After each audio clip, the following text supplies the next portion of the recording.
100 টাকা দিয়ে এত বড় কথা বলতেন। কেউ যদি মসজিদের টাকা তুলে খায় আর হিসাব আল্লাহ তাআলা দেবে।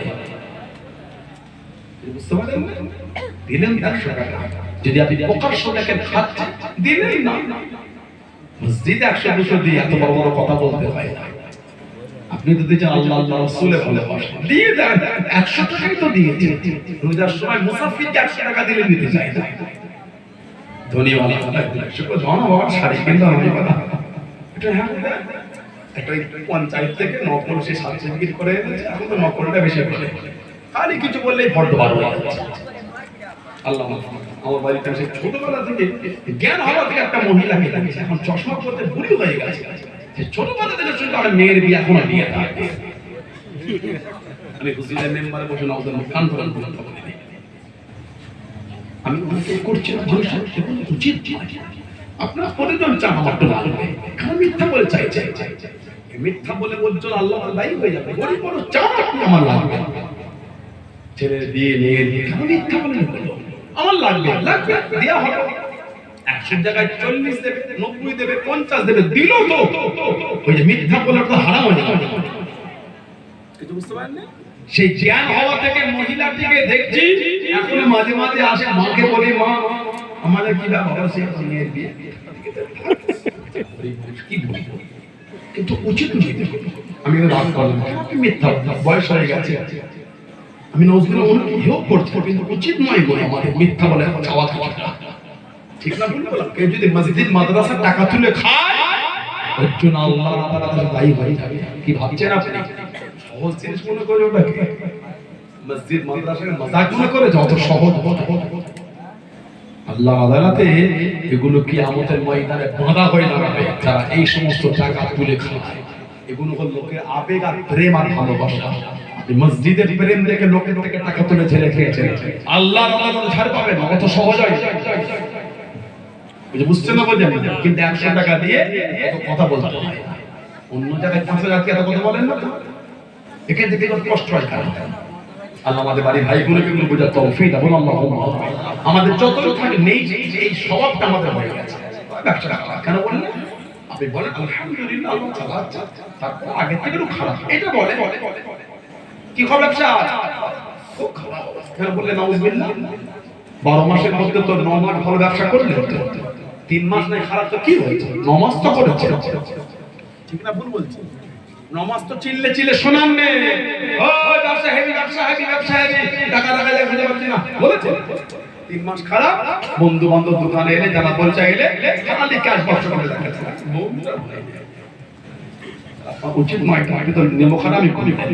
নামাজ যখন ব্যবসা চললো কাউকে ডেকে তো ক্যাশ বক্স টাকা না, এটা আমাদেরকে তাকান আপনারা দেখিয়েছে খালি তলা পাচ্ছে খালি তলা পাচ্ছে দোকানে। আর তুই যা এখন 10 টাকা যাচ্ছে ওই ওখানে কথা মানে খরিদার নিশ্চয়ই নামাজ দোকানে ঘেঁচতে দেয় না, যেই 3 মাস খরিদার না কেউ গেলে ডাক্তার বসাতে গল্প করে ক্যাশ বক্স টাকা বৌদিও নেমো খারাপ সকল না। ওজন্য মুমিন সুখ আলহামদুলিল্লাহ, দুঃখ আলহামদুলিল্লাহ, এটা হলো মুমিনের পরিচয়। জোরে বলুন না সুবহানাল্লাহ। ব্যবসা খারাপ তো কি হয়েছে বলে আলহামদুলিল্লাহ, আল্লাহ রেখেছে, আগে থেকে তো খারাপ, এটা আল্লাহ খুশি হয়ে যাবে। বুঝতে পারছেন না? এটা বলতে আল্লাহ আমাদের বুঝতে তৌফিক দান করুন আল্লাহুম্মা। হযরতে তালহা ইবনে উবাইদুল্লাহ 7 লক্ষ দিরহাম খালি লাভ এসেছে, চিন্তা করছে এত টাকা করব কি আমি। বিবি বলছে কেন চিন্তা করে, ফজরের নামাজ পড়ে ওই গরিব আত্মীয় স্বজন আর গরিব যারা আছে ওদের সব দান করে দেয়। বললেন না সুবহানাল্লাহ। বিবির মনটা মতো লাগে, উনি দোয়া করছে আল্লাহ আবু বকর সিদ্দিকের ঘরে এত সুন্দর মেয়ে পাঠিয়েছে যে আমাকে এত সুন্দর উপদেশ করে চিন্তা মুক্ত করেছে। জোরে বলুন সুবহানাল্লাহ। উনি ফজরের নামাজ পড়ে এই 7 লক্ষ দিরহাম সব দান করে দিয়েছে। জোরে বলে আর একটু জোরে বলা গেল না। তারপর সাহাবাদের আর একটা আবু বকর সিদ্দিকের মেয়ের নাম হযরতে আসমা রাদিয়াল্লাহু তাআলা। আল্লাহ নবী হিজরতের জন্য চলে গেলেন। ও জওয়ান ও মুরব্বি বাদাম মাইরা বুনিরা মারিয়াম হযরতে আবু বকর সিদ্দিক রাদিয়াল্লাহু তাআলা আনহু বাড়িতে গিয়ে আওয়াজ করে দেন, দরওয়াজা খুলে গেল। আসসালামু আলাইকুম ইয়া রাসূলুল্লাহ সাল্লাল্লাহু নবী জিজ্ঞাসা করলেন, ও বাবা আবু বকর, আপনি কি ঘুমান নাই? আপনি কি রাত্রিরে ঘুমান নাই? ইয়া রাসূলুল্লাহ, আল্লাহ পাকের নবী, আমি আবু বকর আপনার ইন্তজারে রত, আপনার অপেক্ষায় দাঁড়িয়ে আমি। ইয়া রাসূলুল্লাহ, শুধু আমি একা না, আমার সাথে আমার শহর থেকে আপনার জন্য সারা রাত জেগে জেগে রাস্তাখানে তৈরি করে চামড়ার মশলার মধ্যে পানিটা বয়ে দাঁড়িয়ে থাকে। আমি একা না, আমার সাথে আমার হাসমাও জেগে আছে। জোরে বলুন সুবহানাল্লাহ, আর একটু জোরে বলুন সুবহানাল্লাহ। শুধু আমি একা না, মেয়েও জেগে। উনি হুজুরের জন্য নাস্তা করতেন প্রতি রাতে। এই 6 মাস আবু বকর সিদ্দিক দাঁড়িয়ে, আর 6 মাস রাতে খালি উনি হুজুরের জন্য নাস্তা করেছেন। আর একটা চামড়ার মোষ ছিল, ওতে পানি ভরে হুজুরের জন্য দাঁড়িয়ে থাকে। যে রাতে হুজুর গেলে ওই বাঁধবেন ফিতে দড়ি খুঁজে পায়, তারা হলো পরোয়ার জামার কোমরটা ফিতে ছিল, ফিতেটা খুলে টেনে দুটো ভাগ করে এক ভাগে নরটা বেঁধেছে, আর এক ভাগ চামড়ার মোষের মুখ বেঁধেছে। সেদিন থেকে ওনার লাগা হয়ে গেল জাতুন নিকাতাইন, দুই ফিতের মালিক। বলুন না সুবহানাল্লাহ। জুলফিকাদাইন, দুই চাদরওয়ালা।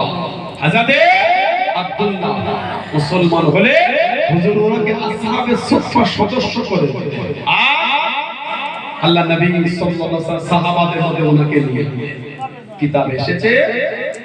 উনি রাতে কোরআন শরীফ তেলাওয়াত করতেন নবাবী শরীফে। সাহাবারা আল্লাহ নবী সাল্লাল্লাহু আলাইহি ওয়াসাল্লাম বলে, হুজুর একটু ওনাকে মানা করে দেন, উনি যদি আস্তে আস্তে পড়ে। উনি এত তেলাওয়াত করছেন, আমাদের ইবাদত অসুবিধা হয়ে যায়। কেউ সুন্নাত করে, কেউ নফল করে, কেউ ওয়াজিফা করে, কেউ কোরআন শরীফ করে। উনি একাই ইবাদত করতে, অন্য রস মানা করে দেন। যেই বলেছেন আল্লাহ নবী সাল্লাল্লাহু আলাইহি ওয়াসাল্লামের নূরের চোখ দেখায় টক টক করে পানি চলছে। আহা, সাহাবারা বলে, হুজুর ইয়াদ না হচ্ছে, হুজুর কাঁদছেন না, বাজো আমার সাহাবারা, আমাকে বলো না ওকে মানা করতে। আমার আব্দুল্লাহ আল্লাহ রাসূলকে এত ভালোবেসে ফেলেছে, সব ছেড়ে দিয়ে শুধু একটা চাদর জড়িয়ে আমার দরবারে এসেছে। আমার আব্দুল্লাহ ওকে অর্থ হাত ছানিয়ে দিয়ে রেখেছিল, অর্থের দিকে তাকায়, সব ছেড়ে শুধু একটা চাদর ওটাকে জড়িয়ে আমার দরবারে আল্লাহ রাসূলের প্রেমে চলে এসেছে। বলুন না সুবহানাল্লাহ। তোমরা ওকে মানা করো না, আর আমাকে বলো না ওকে মানা করতে, ওকে ইতমিনানের সাথে